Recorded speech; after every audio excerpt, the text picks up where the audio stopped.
The kitchen fire never slept, not even on Christmas Eve. It breathed and hissed beneath the great iron pots, casting a red glow on the brick walls slick with steam and grease. She stood before it barefoot, her ankles aching, her hands raw and swollen from a day of chopping and stirring that had begun before dawn. Outside, the house filled with laughter. High, careless voices drifting down the halls like perfume. They did not belong to her. Nothing in that house did. She tasted the gravy once, then again, adjusting the salt with a care born of habit rather than hope. The spoon trembled slightly as she lifted it from the pot. Above her, chandeliers were being lit, each candle flaring like a small sun, while servants rushed past carrying silver trays and polished glasses.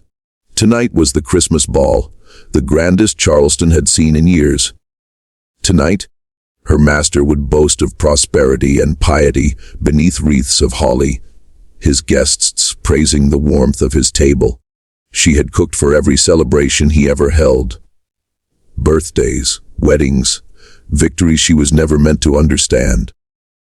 She knew the exact moment when the pork should come off the flame, the precise scent of sugar before it burned. Her body remembered these things even when her mind rebelled. And yet, tonight was different.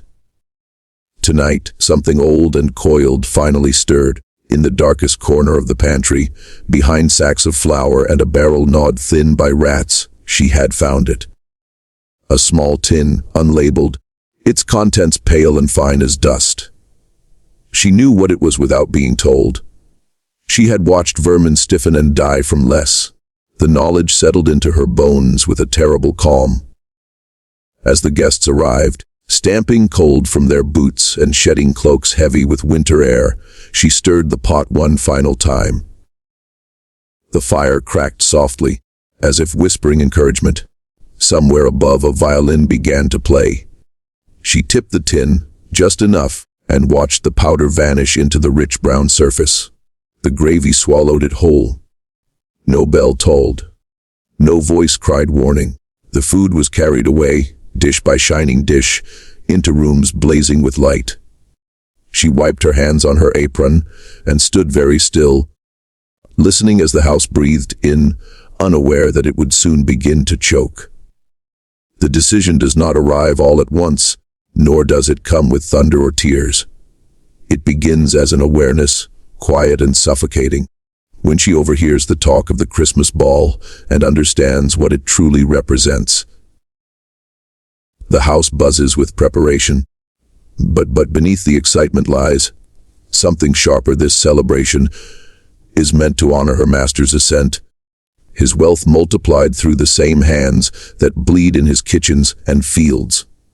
She listens from doorways and corners as white voices praise his generosity, his Christian spirit, his good fortune, and with each word she feels the weight of a life spent feeding a man who has never once considered her hunger.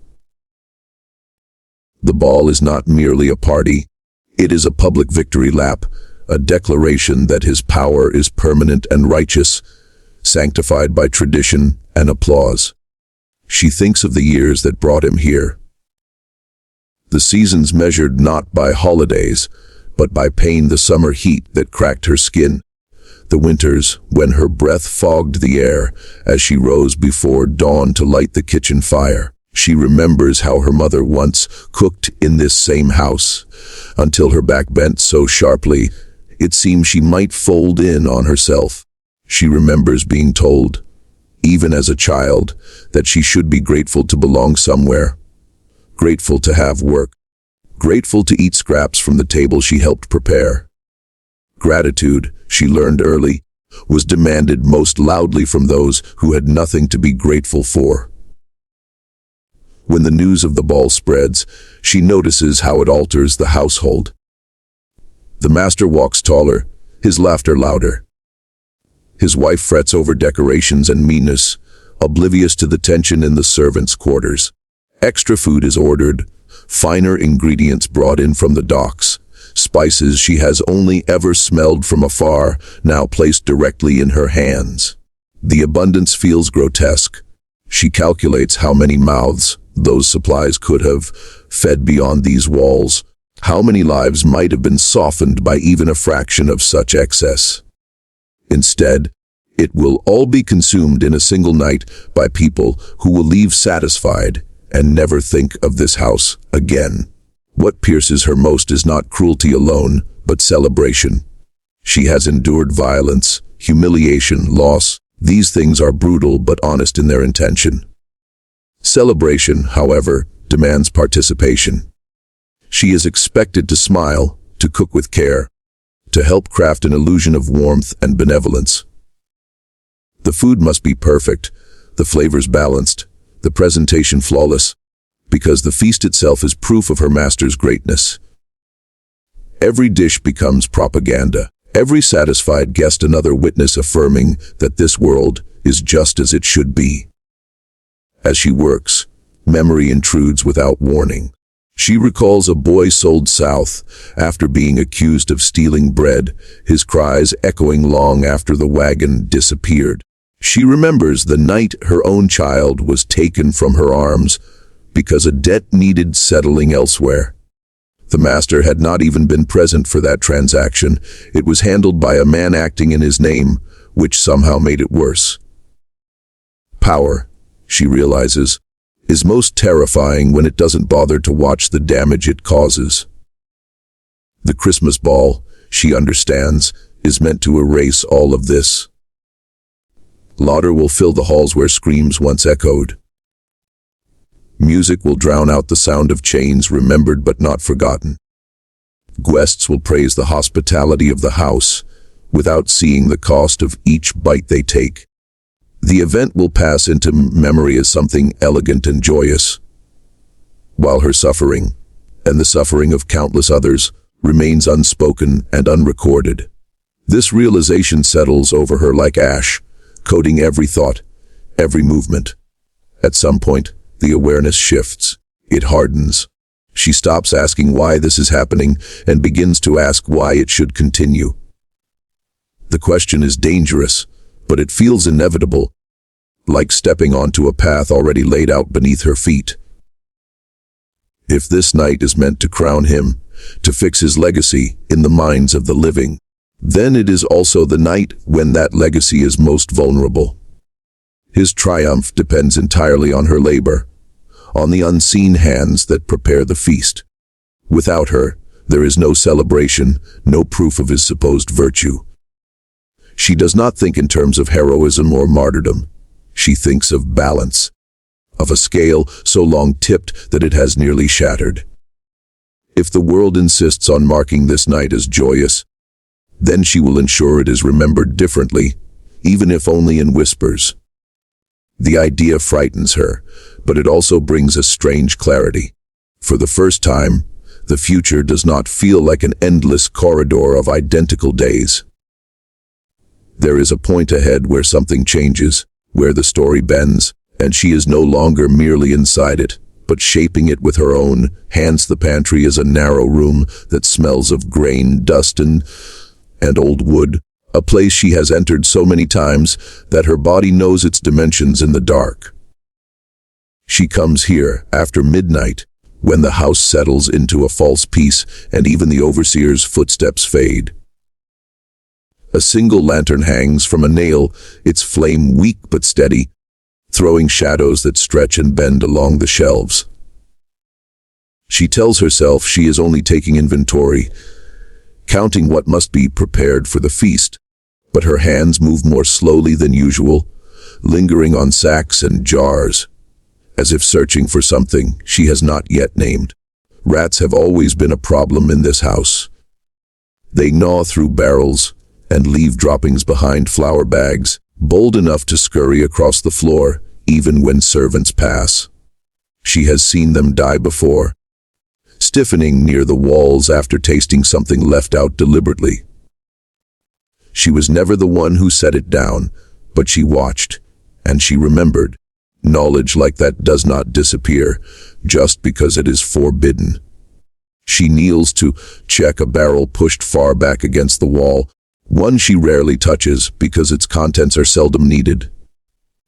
When she shifts it, A thin trail of gray powder spills across the floorboards. The lantern light catches it, pale and almost luminous against the dark wood. Her breath catches, not from surprise but from recognition. She has smelled it before, sharp and bitter, cutting through the mustiness of the pantry. It is not labeled. It never is. Her first instinct is to shove the barrel back into place and pretend she saw nothing. Discovery itself feels dangerous, as though merely knowing where it is could draw punishment. She has survived by not knowing things, by keeping her eyes down and her thoughts carefully folded away. But tonight, the thought refuses to stay buried. She reaches out, dips a finger into the powder, and rubs it between her thumb and forefinger. It leaves a chalky residue, cold against her skin. Memory floods in uninvited. A rat twitching violently, its tiny body betraying it as it tries to run. The way its breath seemed to seize before stopping altogether. She remembers someone laughing at the sight, calling it necessary, calling it clean. She remembers thinking then that death did not look clean at all. It looked desperate and alone. She straightens slowly, heart pounding, and looks around the pantry as if expecting the walls themselves to react. Nothing changes. The house does not cry out. The lantern flame does not flicker. The silence feels complicit. She understands, suddenly, how easily harm can hide in plain sight when everyone agrees not to look too closely. The barrel's placement tells her everything. This poison is kept close enough to be useful, far enough to be forgotten. It exists for convenience, a solution to a problem no one wants to deal with directly. That realization sinks into her with a cold weight. She has been treated the same way, so have all the others whose labor sustains this house. Necessary, overlooked, replaceable. She thinks of the feast again, of the dishes she will prepare, rich and heavy with fat and spice. Food has always been her domain, the one place where her skill is acknowledged, if not her humanity. They trust her with their nourishment, trust her hands implicitly, because they cannot imagine those hands turning against them. The thought sends a shiver through her, not of excitement, but of something darker and steadier. She closes her fingers around the lantern handle and lifts it higher, illuminating the shelves more fully. The pantry suddenly looks different, every object charged with potential. Jars of sugar, sacks of flour, bottles of oil, all the components of abundance arranged with care. And there, tucked behind them, the powder waits, silent and patient. It has no allegiance. It does not know who deserves to live or die. It will simply do what it is meant to do once invited in. Her mind rebels, offering reasons to step away. Fear is the loudest. Fear of being caught, of suffering beyond imagination, of failing and making everything worse. She imagines the consequences cascading outward, touching people who had no say in her choice. The weight of that responsibility presses down on her chest until breathing becomes an effort. And yet, alongside the fear, there is clarity. She did not bring this poison into the house. She did not ask for it to be stored here, within her reach. Its presence is not her sin, only her awareness. For years, she has been told that obedience is her only protection, that survival depends on silence. But survival has never meant safety, only continuation. She wipes her fingers clean on her apron, careful to leave no trace on the floor. When she replaces the barrel, she does so gently, almost reverently, as though acknowledging a truth she can no longer deny. The pantry returns to stillness, but something inside her lingers there, awake and watchful. As she lifts the lantern and turns toward the door, the knowledge moves with her, no longer hidden, no longer abstract, but real and waiting. Like a door left unlocked in the middle of the night, the kitchen changes once the decision has settled into her bones. It is still the same narrow space, with its low ceiling and soot-stained walls, still filled with the familiar smells of fat and fire and damp wood. But now it feels alert, as though it knows it is being watched differently. Every sound sharpens the scrape of a knife against a cutting board. The soft hiss of onions hitting hot grease, the steady breathing of the fire beneath the pots. These sounds have always accompanied her days, but now they seem to measure time, counting down toward something she cannot yet see, but knows is approaching. She works as she always has, because deviation invites attention. Her hands move with practiced ease, chopping, stirring, tasting. The other servants glance at her occasionally, trusting her calm, her quiet competence. They do not know what she carries inside her, and she does not give them reason to suspect it. The secret requires discipline, a careful folding of thought and action, so that nothing spills outward. She has spent her life learning how to hide herself. This is merely a refinement of that skill. At night, when the kitchen empties and the fire burns low, she allows herself to think more freely. She reviews the menu chosen for the ball, dish by dish, considering not only flavor but purpose. Some foods will be served to everyone, ladled generously onto plates carried from room to room. Others will be reserved for the master and his closest guests, presented with ceremony and pride. She memorizes the order in which they will appear, the timing of their preparation, the hands that will carry them away. Planning becomes a form of control, a way to impose structure on the fear that threatens to rise if she lets it.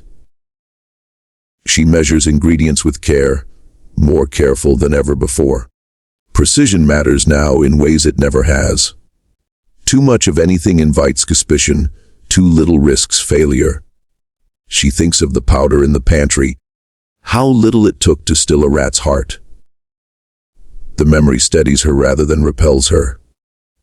She does not think of death as spectacle or revenge, but as consequence, long delayed and finally arriving. During the day, the master's wife visits the kitchen repeatedly, offering instructions that feel more like intrusions. She praises the aroma of the stews, the sheen of the pastries, and the cook bows her head and accepts the words with practiced humility. Inside, something tightens. Praise has always come easily when it costs nothing. The woman does not see the exhaustion etched into her hands, does not hear the nights she wakes gasping from dreams she cannot escape. Still, the cook smiles, because smiling keeps the peace. The kitchen becomes a place of double meanings. Every motion serves two purposes, the one expected of her, and the one she alone understands. When she grinds spices, the pestle turns slowly, deliberately, as if she is grinding down more than seeds. When she stirs a pot, she does so clockwise, then counterclockwise, an old habit she cannot remember learning, now imbued with ritual. The fire responds eagerly, flames licking higher as though hungry for what is to come. She notices how easily trust settles over the house. No one questions her presence, her authority in this room. Food is power disguised as service, and she has always held it without being allowed to name it. Now, that power feels tangible, heavy in her hands. The realization frightens her not because she doubts herself, but because she understands how fragile the boundary is between obedience and defiance. One misstep could collapse everything. There are moments when doubt presses close. She thinks of the other servants, of who might suffer if blame spreads indiscriminately. She thinks of the punishment that waits for those suspected of disobedience, whether guilty or not. These thoughts come unbidden, sharp and insistent. She does not push them away. She lets them exist, lets them wound her, because she knows pretending they are not there would make her careless. As the day of the ball approaches, the kitchen grows crowded and loud. Extra hands arrive to help with preparations, their chatter filling the air. She becomes quieter, conserving her words, watching everything. She positions herself where she can oversee the final steps, ensuring nothing is altered without her knowledge. When a pot is moved, she notices. When a spoon is swapped, she notices. Vigilance becomes instinct. The night before the ball, she stands alone at the work table long after the others have gone. The fire is low, embers glowing like watchful eyes. She lays out the utensils she will need, aligning them carefully, as though order itself might grant protection. Her reflection wavers in the surface of a copper pot, distorted but recognizable. She studies it, searching for some sign of the person she is becoming. What she sees instead is what she has always been, a woman shaped by endurance, by adaptation, by a refusal to disappear. When she finally extinguishes the lantern and leaves the kitchen, the space does not feel abandoned. It feels prepared. The walls hold the heat of the day, the air thick with promise and threat intertwined. Tomorrow, this room will give birth to a feast meant to celebrate triumph. She pauses in the doorway, one hand resting briefly against the frame, grounding herself in the familiar grain of the wood. Then she steps away, carrying the knowledge that the kitchen, once a site of enforced labor, has become something else entirely. A place where intention sharpens and weights the house, fills as night settles, candlelight blooming room by room until the windows glow like eyes watching the street. Carriages arrive in a steady procession, wheels crunching over gravel, voices spilling out in bursts of laughter and greeting. Inside, the air grows thick with perfume, heat, and anticipation. The cook remains where she belongs, just beyond sight, listening to the rhythm of the evening as it unfolds above her. She knows the timing now, as well as she knows her own breath.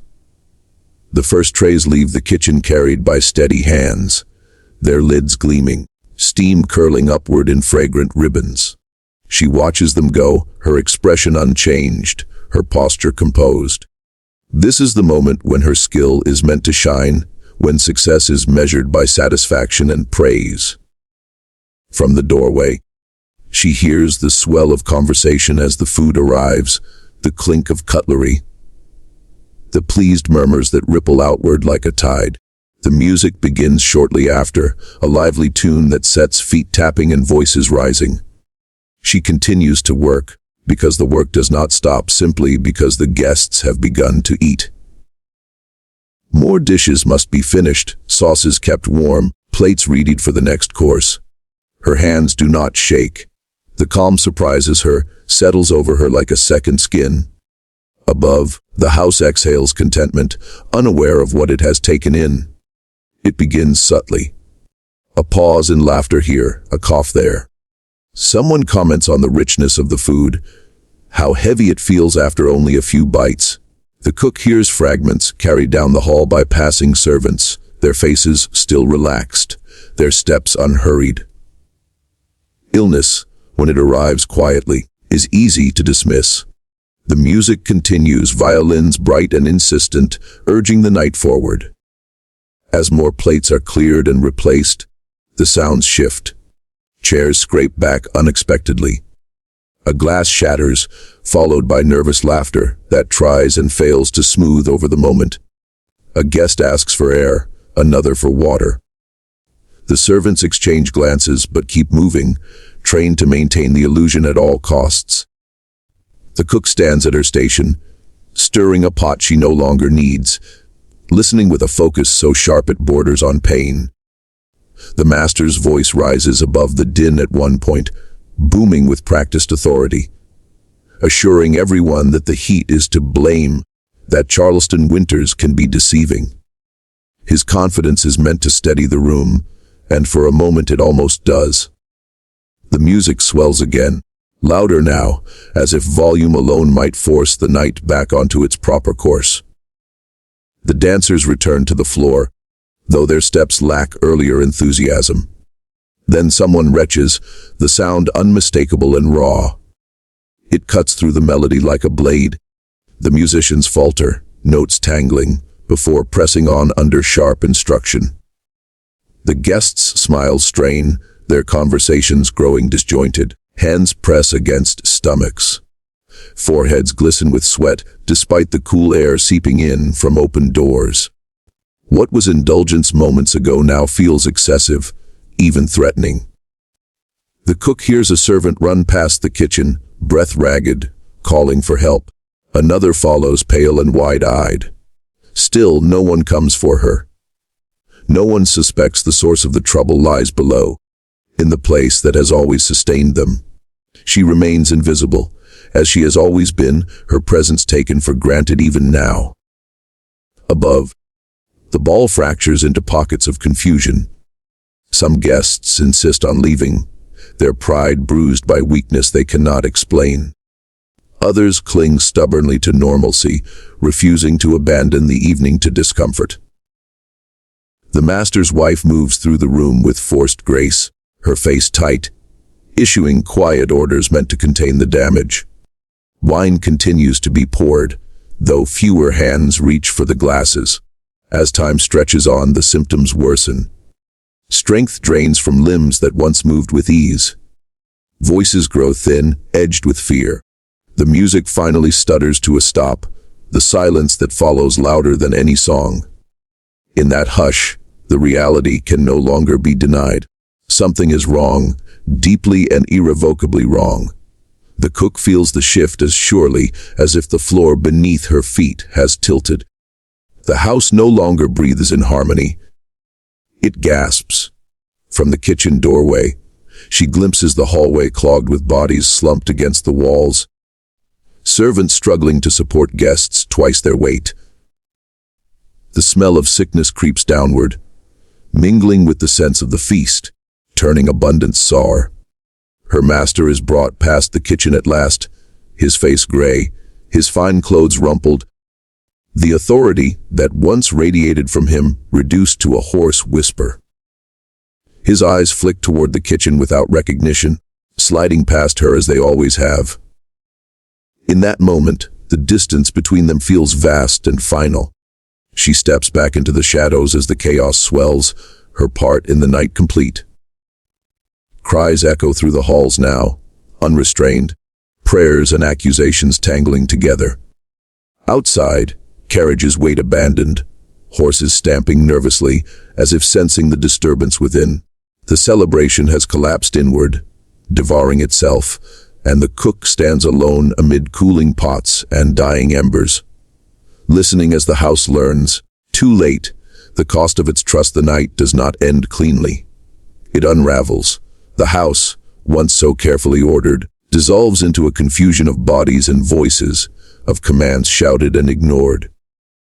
Lamps are overturned, casting erratic light that turns faces into masks of fear.